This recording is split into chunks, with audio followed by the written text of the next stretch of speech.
తెలంగాణ అసెంబ్లీలో ఈరోజు Musheerabad BRS MLA ముఠా గోపాల్ ఆసక్తికర వ్యాఖ్యలు చేశారు.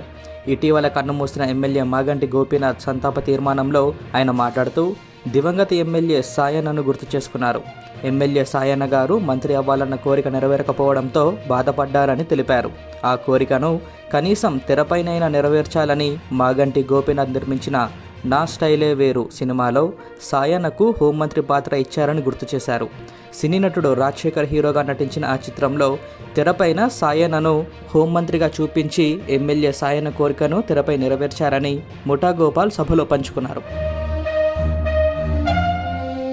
గురించి పనిచేసిన వ్యక్తి మాగంటి గోపీనాథ్ గారు జర వీక్ కనబడుతున్నప్పుడు ఏం గోపీనాథ్ చూస్తున్నాయి డల్గా అనిపిస్తున్నాయి ఏంది అన్న కానీ నవ్వు తెలిపేవాడు. కానీ అతనిలో ఉన్న బాధను కానీ అతను కష్టపడుతున్న తీరు కానీ అతను ఏ బాధతో పడుతున్నాడో దాన్ని ఎప్పుడు బయటపెట్టిన వ్యక్తి గోపీనాథ్ గారు కాదని సంగతి తెలియజేస్తున్నాను.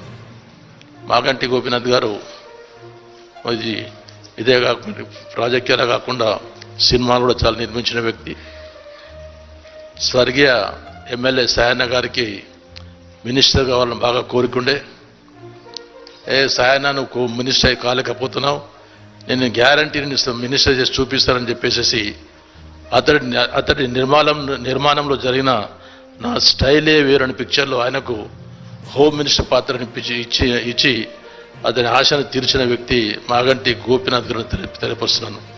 హైదరాబాద్ సీటు తెలుగుదేశం పార్టీ రాష్ట్ర వ్యాప్తంగా ఎలాంటి కార్యక్రమాలు చేసినా కానీ ఆ కార్యక్రమాలకు చాలా పెద్ద ఎత్తున దాదాపు 200-300 Bullet Royal Enfield motor cycles rally తీసేవాడు గోపీనాథ్ గారు తెలియపరుస్తూ, అదే కాకుండా ఏ పని పార్టీ పరంగా ఏ పని చెప్పినా కానీ దాన్ని ఇమ్మీడియట్గా ఆ పనులు చేసే నేచర్ ఉన్న వ్యక్తి గోపీనాథ్ తెలియపరుస్తూ